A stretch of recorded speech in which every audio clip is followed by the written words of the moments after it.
안녕하십니까. 소중한 나 무한행보 시간입니다. 여러분들 만나 뵙게 되어서 반갑습니다.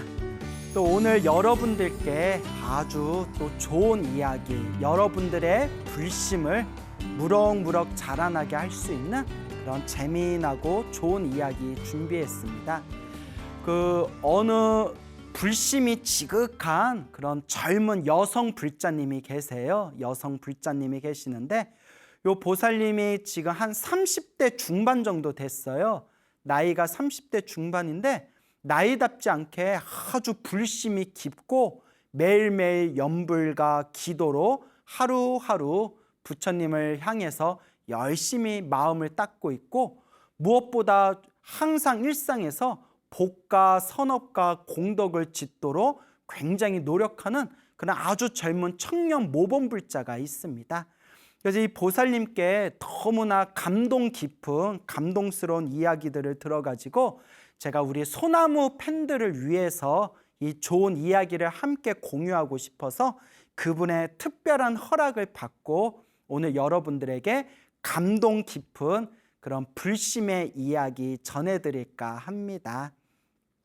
이 보살님의 이야기를 이제 여러분들에게 해드릴 텐데, 요 보살님도 아주 소나무 애청자시래요. 그래서 당신도 이제 기도에 대해서 자꾸 흔들리거나 혹은 기도의 믿음이 약화될 때마다 소나무를 항상 읽으면서 마음의 새로운 믿음의 충전을 하면서 그렇게 복과 공덕과 그리고 선업을 닦으면서 기도 정진을 꾸준히 해왔다라고 말씀을 하시더라고요.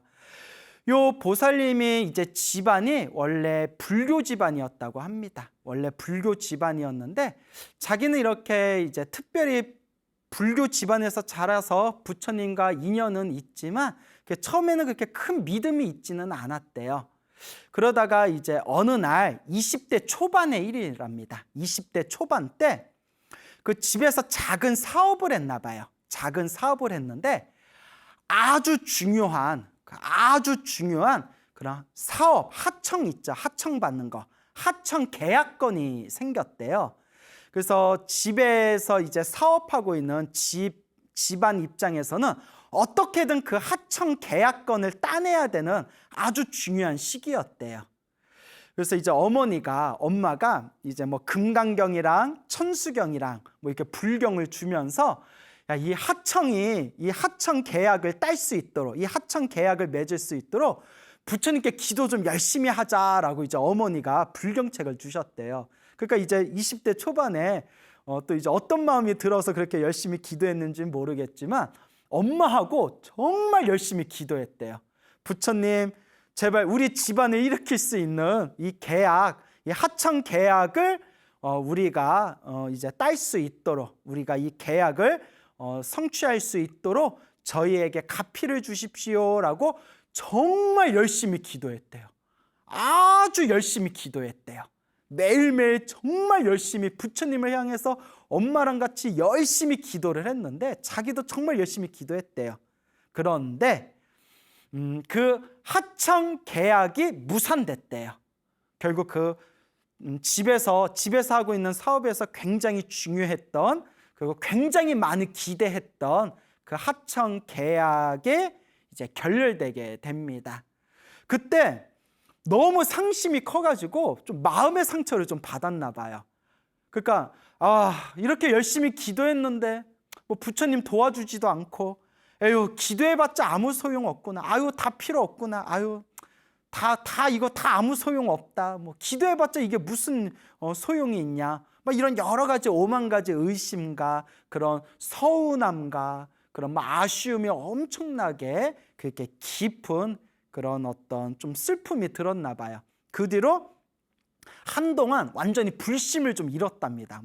부처님한테 기도해봤자 아무 효과 없어, 소용없어, 이런 생각이 들더래요. 내가 그렇게 부처님께 간절히 기도했는데 어떻게 그거 하나 안 도와주시냐.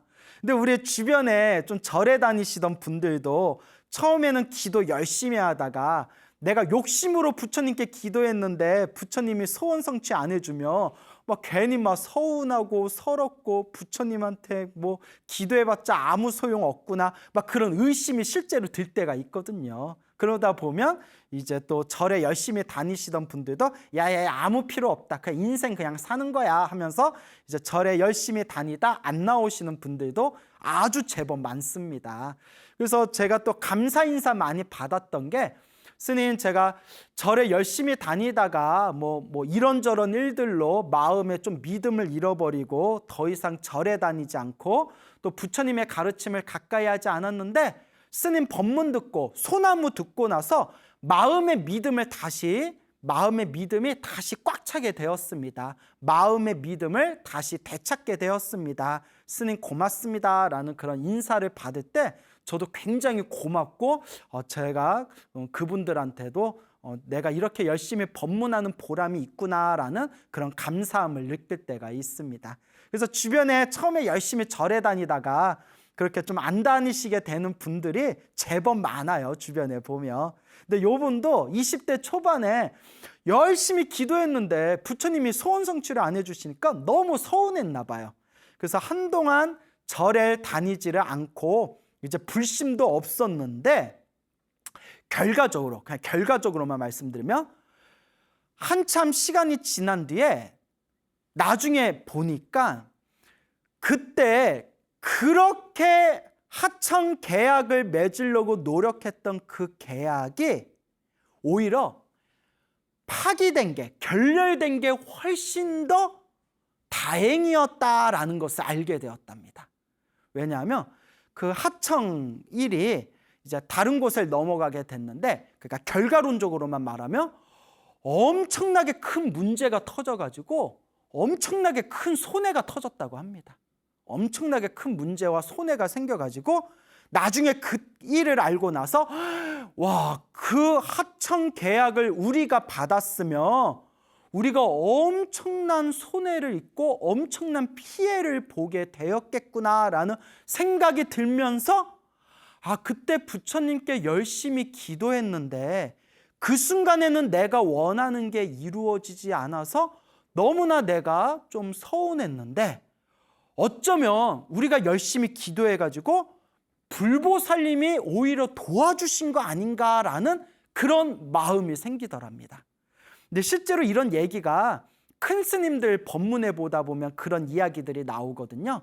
그래서 사람들이, 우리 중생들 생각이 다 비슷하지 않습니까? 그래서 중생들 중에, 일반 사람들 중에 옛날에 큰 스님들께 질문하되, 스님 기도를 이렇게 열심히 했는데 소원 성취가 안 됩니다, 왜 그렇습니까? 라고 할 때 이제 흔히 하는 얘기가 아직 업이 두껍기 때문에 업이 소멸하고 있는 과정입니다 라든가, 아직 복이 부족하기 때문에 복이 더 쌓여져야 됩니다 라고 하든가, 여기서 이제 중요한 건데, 열심히 기도했는데 내가 원하는 일이 이루어지지 않는 것은 불보살님께서 그 일이 이루어지면 더 안 좋은 일이 생기기 때문에 일부러 그 소원을 안 들어주신 것이다. 부처님은 우리 소원을 들어주기 위한 분이 아니라 우리를 괴로움에서 구제해 주는 분이다.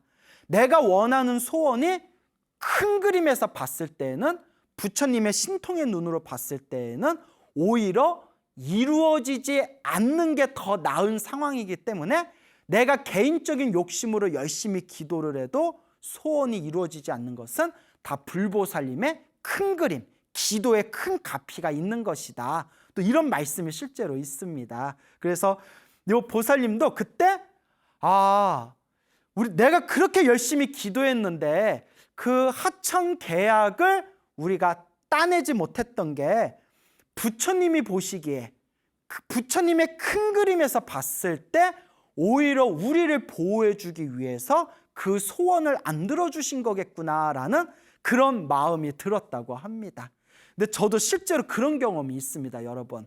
이제 너무 좀 자세히 이야기하긴 그래요. 왜냐하면 막 여기저기 좀 얽혀 있기 때문에 이제 함부로 말하면 누군가에게 누가 될 수 있어서 자세히 이제 말하기는 뭐한데, 몇 년 전이었어요. 몇 년 전, 오래전에 한참 몇 년이 지난 오래전에 어떤 일이 있었어요.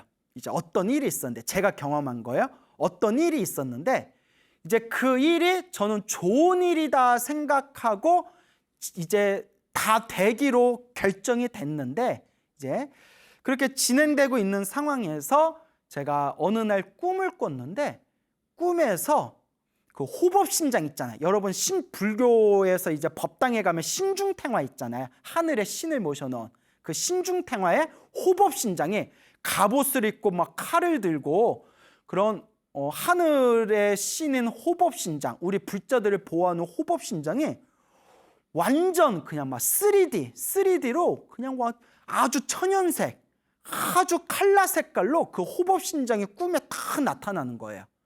제가 평소에는 호법신장 꿈을 잘 안 꾸거든요. 뭐 별로 꿈도 많이 안 꾸는데, 그래서 희한하다. 왜냐하면 너무나 생생하게 완전 컬러로 그냥 3D로 너무나 완벽한 모습으로 호법신장의 모습이, 갑옷을 입은 신장의 모습이 꿈에 딱 나타나길래 신기하다. 그냥 뭐 그렇게만 생각하고, 그리고 제가 뭐 항상 여러분들한테 말씀드리지만 좋은 꿈을 꾸든 나쁜 꿈을 꾸든 집착하면 안 된다. 집착할 필요가 없다. 항상 말씀드리잖아요. 그래서 저도 뭐 좋은 꿈 꿔도 그냥 그러려니 넘겨버리거든요.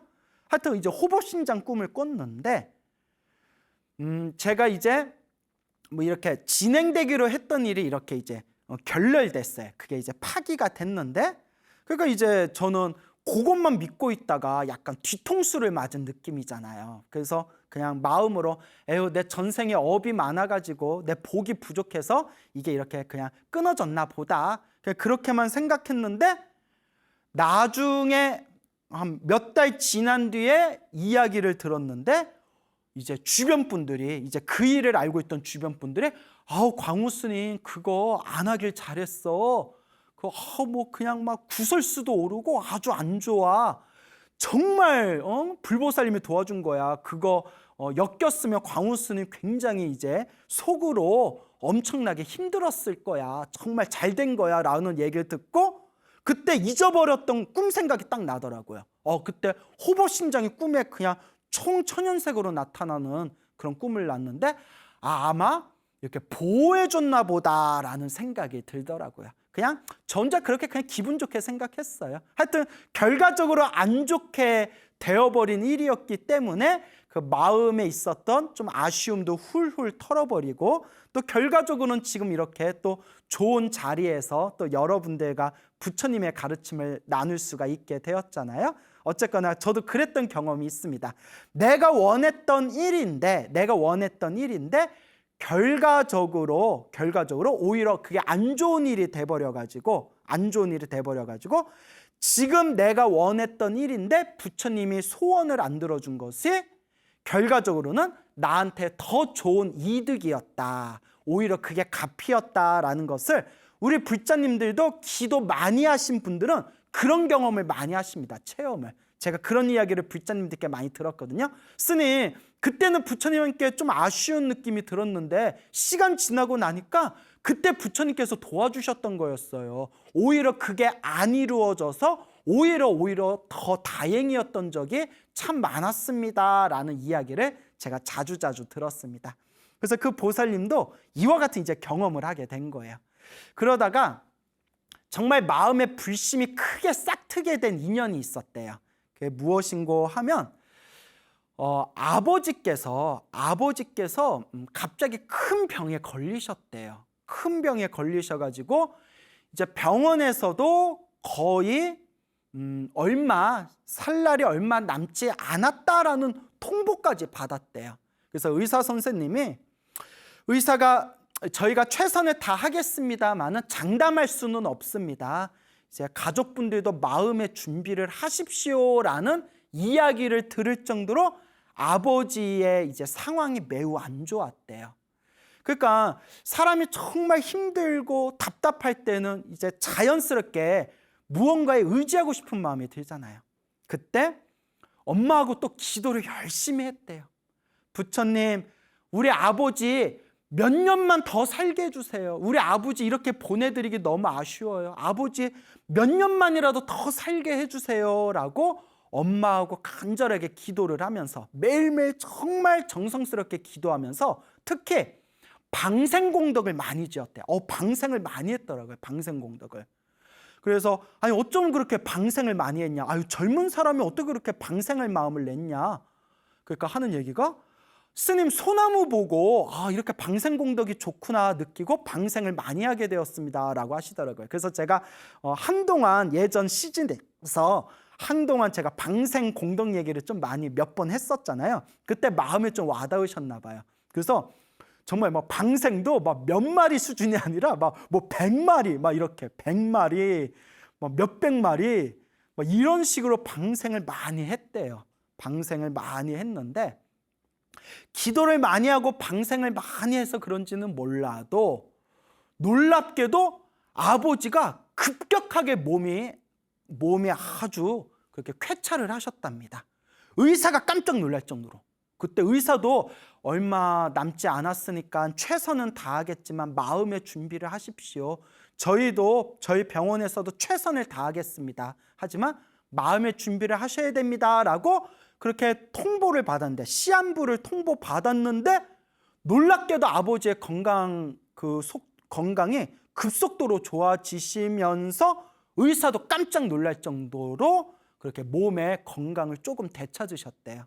그리고 아니나 다를까 부처님께 부처님 우리 아버지 몇 년만이라도 더 살게 해주세요 라고 기도를 올렸는데 아니나 다를까 아버지께서 그렇게 요양받으면서 몇 년 동안 더 세상에 머무르시다가 그렇게 이제 고요하게 세상을 떠나셨다고 합니다. 근데 어쨌거나 뭐 몇 년뿐이 뭐 살지는 못하셨지만 근데 워낙 큰 병이셨대요. 워낙 큰 병이셨고 뭐 건강을 완벽하게 되찾기는 힘들 거라 생각이 들어서 몇 년만이라도 가족들하고 함께 더 있게 해주세요라고 기도를 올렸는데 정말 병원에서도 시한부를 선고받았음에도 불구하고 정말 놀랍게도 아버지께서 갑자기 건강이 좋아지셔서 몇 년만이라도 그렇게 가족들과 함께 지낼 수 있는 것이 이것은 정말 부처님 가피다. 부처님께서 도와주셨다라는 그런 마음의 확신을 얻으셨답니다. 그런데 이제 조금 안타까운 얘기가 이 젊은 보살님에게 동생이 있는데 남동생이 있는데 희귀병에 걸렸대요. 그래서 20대 가장 20대 사람의 한평생 중에 가장 푸르른 날이잖아요. 가장 환하고 푸른 날. 그래서 청춘이라고 부르잖아요. 그래서 봄과 같은 날. 그런 20대를 온전하게 그냥 병원에서 5년 동안 투병 생활을 한 남동생이 있었대요. 근데 이 남동생이 이제 희귀병이 있기 때문에 그래서 치료가 잘 안 되나 봐요. 희귀병이라는 게. 그래서 막 뭐라 설명을 해주시는데 저도 이제 잘 모르겠더라고요. 저도 의학 지식이 없어서. 그러니까 뭐 희귀병이겠죠. 뭐 고치기 어렵고 쉽게 볼 수 없는 질병이니까 희귀병이겠지만 그 20대 한창 고운 시절에 병원에서 5년 동안 투병 생활을 했는데 오직 부처님만 믿고 정말 열심히 기도했대요. 그리고 동생이 착했나 봐요. 동생한테 너 부처님만 믿고 기도해야 돼. 너 기도하면 다 나을 수 있어. 부처님 믿고 기도하면 돼 해가지고 그 병실에 누워있는 동생한테 기도해라 간곡하게 권유해서 그 이제 동생이 좀 착했던 것 같아요. 그 누나 말을 잘 들었나 봐요. 그래서 지장경을 5년 동안 지장경을 600독을 했대요. 600독. 와, 60독도 아니고 600독. 지장경을 600독을 했고 그리고 동생을 위해서 누나가 지장경을 100번을 사경했대요. 여러분 사실 입으로 600번 외우는 것보다 손으로 100번 쓰는 게 사실 더 힘들거든요. 사경해 보신 분들은 알 거예요.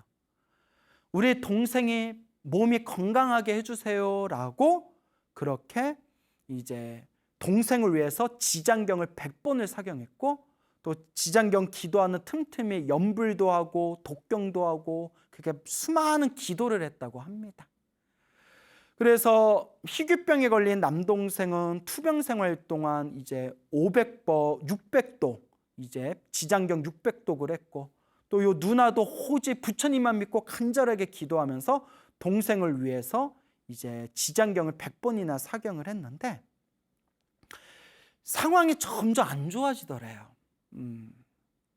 사실 지장경 600도 기도했을 정도면 사실 지장보살 가피를 받아야 마땅한데 전생에 뭔가 이렇게 지중한 업의 숙제가 남았는지 그렇게 온 가족이 기도하고 누나도 그렇게 애타게 기도하고 지장경을 600독을 했는데도 점점 이제 상황이 좋지 않게 급격하게 건강이 안 좋아지더니 이제는 앉아서 기도를 할 수 없을 정도로 그렇게 몸에 기운이 다 빠져가지고 이제 계속 누워 있는 거예요.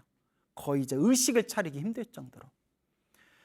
그때에도 누나가 동생한테 너 그래도 마음속으로라도 나무아미타불 연불해야 돼. 혹시 죽게 되더라도 다음 생 극락세계 태어날 수 있도록 나무아미타불 연불해야 돼. 그래서 매일매일 연불하고 있니? 라고 물어봤대요. 그럼 이제 남동생 고개를 끄덕끄덕거리래. 계속 연불하고 있다고. 참 그 누나가 더 대단한 것 같아요. 정말. 남동생이 지장경을 600독이나 하고 남동생의 건강을 위해서 지장경을 100독이나 사경했는데도 남동생이 이렇게 건강이 더 안 좋아졌다면 믿음이 흔들릴 수도 있었을 텐데 오히려 정말 누나가 불자로서 대단한 것 같아요. 그 와중에서도 누워있는 남동생한테 나무아미타불이라도 연불해야 돼. 간절히 연불해야 돼. 라고 계속 간곡하게 권유를 하고 남동생을 위해서 끝까지 연불하고 기도를 해줬대요. 사실 이제 소나무의 흐름대로 가면 제가 항상 좋아하는 이야기 있잖아요. 마무리는 훈훈하게, 항상 마무리는 희망과 긍정으로 훈훈하게 끝내야 되는데 그렇게 기도를 많이 했는데 세상을 떠났어요. 결국은 그 20대의 그 남동생이 5년 동안 투병 생활을 하다가 그렇게 간절하게 기도를 했는데도 세상을 떠났어요. 저 같아도 부처님이 야속할 것 같아요. 정말 기도를 열심히 했대요. 지장경 100번 사경했다는 거에서 이미 게임이 끝난 거예요. 정말 열심히 기도를 했는데 지장경만 기도한 게 아니라 좋다는 기도는 다 하셨대요. 간절하게 연불하고 기도를 했는데 남동생이 그렇게 이제 세상을 떠나게 됩니다. 그 얘기를 듣고 내가 이거 어떻게 위로해줘야 될까 이런 생각이 들더라고요. 그냥 소나무에서 평소에 했던 얘기대로 크게 받을 업을 작게 받고 다음 생에는 더 좋은 세상에 태어났을 겁니다. 이렇게 위로해 드려야 되나 이런 여러 가지 생각이 들었을 때 놀라운 이야기를 해주시더라고요.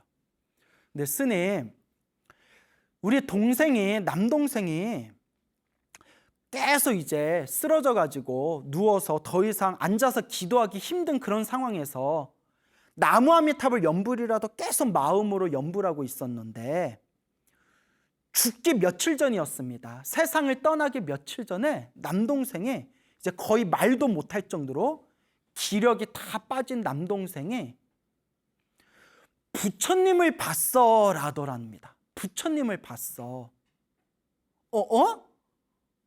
부처님을 봤어. 부처님이 왔다 가셨어.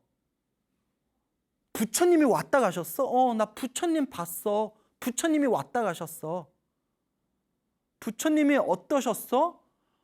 그냥 황금색이었어. 황금빛이었어. 황금색 부처님이 이렇게 내 앞에 왔다 가셨어. 세상을 떠나기 며칠 전에.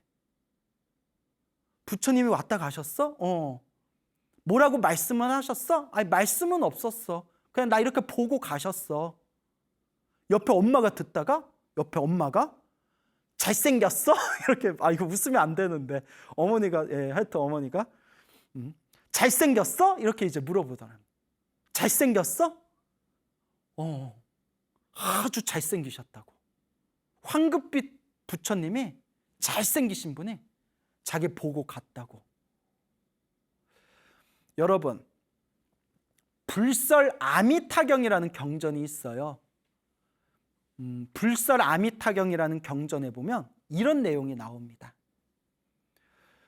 어떤 선남자 선녀인이 아미타 부처님의 명호를 듣고 아미타 부처님 연부를 열심히 하면 하루나 이틀이나 3일이나 5일이나 6일이나 혹은 7일이나 간절하게 아미타 부처님을 연부를 하면 그 사람이 목숨이 다할 때, 임종할 때, 목숨이 다할 때 아미타 부처님께서 여러 성인들과 함께, 여러 거룩한 대중들과 함께 그 사람 앞에 나타나서 그 사람을 극락세계에 데려가 줄 것이다, 극락세계로 맞이해 주실 것이다 라는 게 불설 아미타경에 나옵니다. 목숨이 떠나기, 세상을 떠나기 며칠 전에 아미타불을 연불하던 그 남동생이 하는 얘기가 황금색으로 빛나는 잘생긴 부처님이 그냥 아무 말씀 없이 나 보고 이렇게 왔다 가셨어. 그리고 그런 이야기를 하고 그렇게 연불하다가 이제 며칠 후에 세상을 떠나게 됩니다. 마음이 많이 허탈했겠죠. 누나로서 마음이 얼마나 아팠겠어요. 뭐 어머님도 마음이 많이 아프셨을 거고, 자식 잃은 슬픔이 얼마나 큽니까? 하지만 이미 세상을 떠난 사람이고 이제 한 사람의 불자로서 아들은 이미 떠났고 떠난 아들이 다음 생이라도 좋은 곳에 태어나기를 바라는 마음으로 이제 49제를 올리고 간절하게 또 기도를 해줬답니다. 간절하게 연부를 해줬대요. 특히 이 누나 되는 분이 우리 남동생이 아미타 부처님 극락세계 꼭 왕생하도록, 극락세계 꼭 태어나도록, 극락왕생하도록 우리 남동생에게 가피를 주십시오라고 간절하게 또 연불공덕을 지으시고, 그 매번 제가 있을 때마다 남동생의 공덕을 위해서 방생도 엄청나게 많이 하셨대요. 그렇게 1제가 지내고 2제가 지내고 49제가 7번 제를 지내잖아요. 그래서 7제잖아요. 7제. 5제 정도 지냈을 때, 5번 제를 지냈을 때 어머니가 갑자기 이런 얘기를 하시더래요. 아유, 우리 아들이 다음 생에 어디로 새로 몸을 받았는지, 다음 생 어떤 몸을 받았는지 좀 꿈에서라도 좀 봤으면 좋겠다라고 이렇게 툭 말을 하셨는데, 그날 꿈을 꾸셨대요. 아들이, 꿈에서 이제 아들이 나타났는데 이렇게 얼굴만 보이고 몸은 보이지가 않더래. 왜냐하면 몸이 그 여러 가지 색깔, 여러 가지 화려한 색깔들이 몸을 감싸고 있어가지고 딱 얼굴만 보이더래요. 이제 몸뚱아리는, 팔다리 몸뚱아리는 이렇게 여러 가지 형형 색깔이 이렇게 아들의 몸을 싹 감싸고 있고, 화려하게 몸을 감싸고 있고,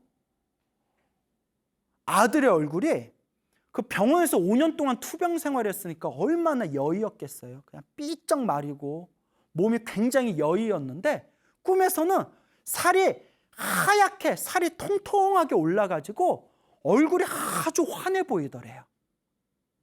그러면서 아들이 환한, 살이 통통하게 살이 오른 환한 얼굴로 이렇게 온몸에 여러 가지 색깔의 온몸을 이렇게 감싸고 있는 모습을 꿈에서 꾼 거예요.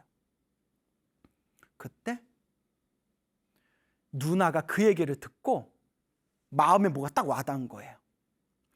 지장경을 보면, 여러분들 지장경 보셔서 알겠지만, 지장경을 보면 지장경에서 부모님이 돌아가시거나, 그러니까 누군가 돌아가셨을 때 간절하게 연불하고 기도하면 부처님 가피로 그 영가가 다음 생에 어떤 몸을 받았는지 알 수 있다라는 내용이 나오거든요.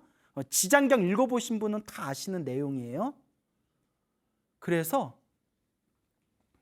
부처님한테 정말 그날 저녁에 간절하고 정성스럽게 기도를 올렸대요. 부처님, 제 남동생이 어디에 태어났는지 저에게 알려주십시오. 우리 남동생이 극락세계 태어났는지, 아미타 부처님 극락세계 태어났는지 알려주십시오. 지장경에 보면 부처님 가피로 영가가 다음 생에 어디 태어났는지 부처님 가피로 알 수 있다라고 나오지 않습니까? 부처님, 제 남동생이 어디에 태어났는지, 정말 극락세계에 태어났는지 제발 저에게 알려주십시오라고 엉엉 울면서 간절하게 기도를 올렸대요. 얼마나 정성스럽게 기도 올렸는지 온 얼굴이 그냥 눈물 범벅이 돼가지고 그렇게 정성스럽게 몇 시간 동안 기도하다가 거의 탈진 상태가 돼가지고 비몽사몽에 이렇게 잠에 드는데, 그 비몽사몽 그 순간에 저 소름 끼치려고 그래요. 제가 지금 그때도 소름이 쫙 끼쳤는데 지금도 소름 끼치네요. 그 비몽사몽 그 순간에 죽은 동생의 목소리가 또렷하고 생생하게 귀에 들리더래요. 누나, 나 지금 잘 있어. 나 지금 아주 잘 있어. 나 지금 여기에서 부처님 법을 공부하고 있어. 여기서 누나 기다리고 있을 테니까 나중에 여기서 누나 우리 다시 함께 만나자라고 귀에서 생생하게 동생의 목소리가 옆에 있는 것 마냥 생생하게 들리더래요. 누나 나 잘 있어. 걱정하지 마. 여기서 부처님 법을 지금 공부하고 있어. 나 여기 잘 지내고 있으니까 여기서 기다리고 있을게. 나중에 여기서 다시 만나자 라는 목소리가 생생하게 들리면서 가슴에 있었던 모든 그런 의혹이나 의심이 싹 사라지더래요. 제가 그 얘기를 듣고 제 생각에는 극락세계에 태어난 게 맞습니다. 왜냐하면 천상세계에서는 부처님 법을 공부한다는 표현을 쓰지 않습니다. 천상세계와 아미타 부처님 극락세계의 차이점이 여러 가지가 있는데, 그 중에 하나가 극락세계는 부처님의 법을 공부하고 부처님의 가르침을 공부하는 우주 최고의 성불학교입니다. 나 지금 잘 있고 부처님 법 공부하고 있어 라고 말하는 거 보면 극락세계에 지금 잘 이제 태어나신 것 같습니다. 그리고 어머니가 꿈에서 얼굴은 보이는데 몸뚱아리는 여러 가지 색깔로 뒤덮여 있다고 했잖아요. 저는 무슨 생각이 들었냐면 연꽃에 이렇게 이제 잠겨 있는 모습이다. 우리가 극락세계에 태어날 때 연꽃 위에 태어난대요. 짠 하고 연꽃 위에 태어난대요. 그래서 지금 연꽃 안에 있는, 그러니까 얼굴은 보이고 몸은 연꽃 안에 있는, 그러니까 지금 극락세계에 이제 왕생을 했거나 왕생을 지금 대기하고 있는 그런 상태다라는 생각이 들었습니다. 그래서 그 누님에게 더 이상 슬퍼하지 마세요. 정말 그 아이는, 동생분은 아무리 봐도 정말 좋은 곳에 태어났습니다. 이제 마음에 그 슬픔을 이제 내려놓으세요라고 말씀을 드렸습니다. 그러니까 그 동생분이 그 얘기를 듣고 싶었습니다. 사실 그 얘기를 듣고 싶었습니다라고 이제 눈물을 그렁그렁 하시더라고요. 그래서 이 불자님도, 이 누나 되는 불자님도 매일매일 나무아미타불을 연불 하면서 다음 생상 극락세계 왕생하기를 간절하게 발언하면서 평생 연불공덕 닦으면서 부처님 가르침 공부하겠다라고 말씀을 하셨습니다. 그래서 제가 너무 훌륭하다. 내가 더 이상 뭘 가르쳐 줄 게 없다. 너무 훌륭하다. 그냥 지금 같은 마음으로 항상 연불하고 늘 공덕을 닦고 이렇게 마음 공부하면서 아미타 부처님 극락세계에 태어나기를, 왕생하기를 발언하면서 지금처럼만 한결같이 닦아라. 너무나 훌륭하다라고 그렇게 칭찬을 드렸습니다. 그래서 그분이 뭐 소나무 팬이시라니까 뭐 언젠가는 또 요 영상을 보시겠지만, 그 젊은 나이 30대 중반에 그 젊은 나이에 이런 불심의 마음을 일으킨다는 게 정말 쉬운 일이 아닌데, 그래도 전생에 크나큰 성근이 있는 분인 것 같다, 그런 생각이 들었습니다. 우리가 큰 병에 걸렸을 때 우리는 부처님께 이 병이 낫게 해주세요, 건강하게 해주세요 라고 우리는 부처님께 기도를 합니다. 근데 실제로 저도 예전에 이런 비슷한 사례를 본 적이 있는데, 정말 지독하게 기도했는데도 결국 일찍 병이 낫지 않고 일찍 세상을 떠나신 분들이 계시긴 계십니다.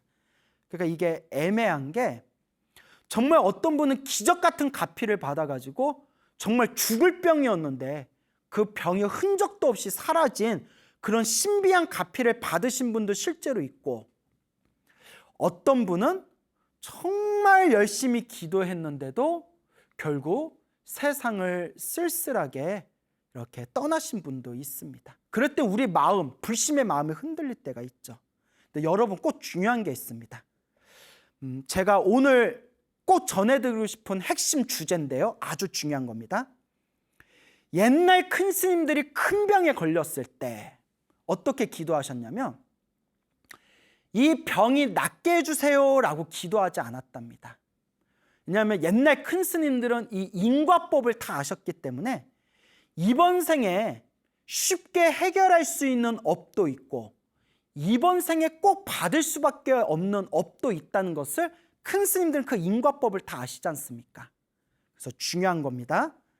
옛날 큰 스님들께서는 어떻게 기도를 하셨냐면, 큰 병에 걸리셨을 때, 만약 제가 이 세상과 아직 인연이 남아 있다면 제 병이 빨리 낫게 해주시고, 만약 제가 이 세상과 인연이 다했다면, 인연이 다해서 병이 나을 수 없다면 다음 생에 아미타 부처님 극락세계 왕생하게 해주십시오 라고 기도했다고 합니다.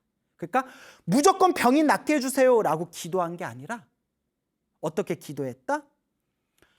만약에 제가 아직 세상과 인연이 남아있다면 제 병이 낫게 해주시고, 세상과 인연이 다했다면 그러면 차라리 제가 편안히 세상을 떠나서 아미타 부처님 극락세계 태어나게 해주십시오 라고 그렇게 발언했다고 합니다.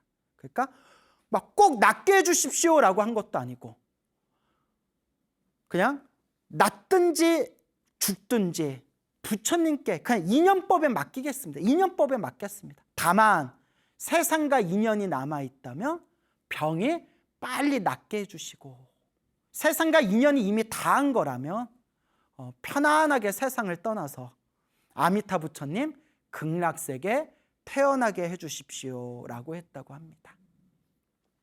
그래서 여러분들에게 마지막으로 제가 짧은 글 하나를 읽어드리겠습니다.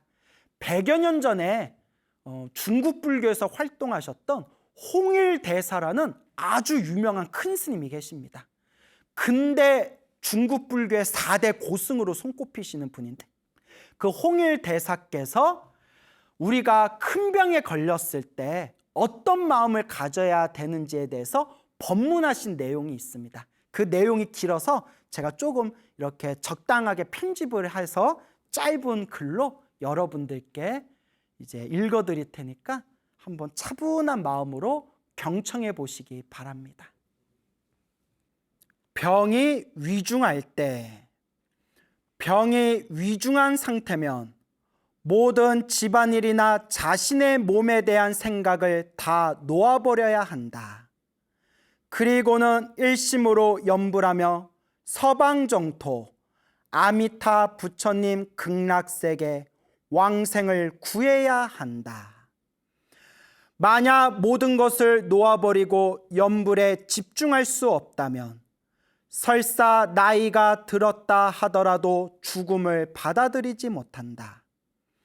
이런 사람들은 병에서 낫게 해달라고 기도할 뿐 극락왕생을 기원하지 않아 도리어 극락에 가지 못한다.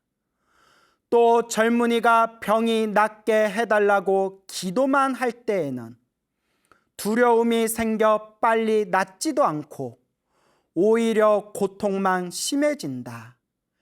염불을 하는데 만약 병이 위중하고 고통이 심한 상태라 하더라도 놀라 당황하면 안 된다. 이 고통은 숙세의 업장을 소멸하는 과정 혹은 미래에 받을 사막도의 고통을 지금 받아 업보를 가볍게 하는 것이다. 위험할 때나 평상시나 늘 불보살님의 명호를 부르면 도움이 된다. 만약에 정해진 업을 피할 길이 없다면 그 업을 기꺼이 받아들이고 염불하면서 죽음을 맞이한다면 비록 폭탄에 맞아 죽어도 서방정토 극락세계에 갈 수 있다. 사람들은 제 명의 죽음을 맞이한 경우에만 서방정토에 갈 수 있다고만 생각한다. 하지만 일념으로 불보살의 명호를 부른다면 비록 전쟁으로 죽음을 맞이한 경우라 할지라도 불보살이 그들을 반드시 극락세계로 맞이할 것이다. 서방정토 극락세계는 아무런 고통도 없고 오직 즐거움만 있음을 잊지 말아야 한다.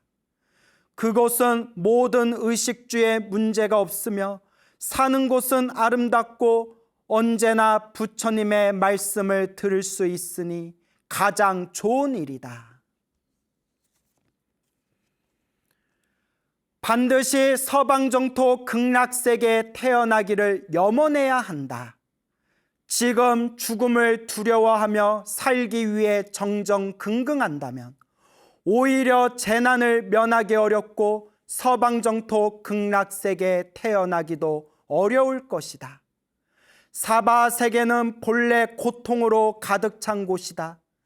지금 생이 고통스럽다면 이전의 생은 더 고통스러웠을 것이고 이번 생의 고통이 가볍다면 다음 생들은 더 고통스러울 것이다. 진실로 편안해지고 싶다면 눈앞의 현실을 너무 두려워하지 말고 원대한 시각으로 서방 정토 극락세계를 염원해야 할 것이다.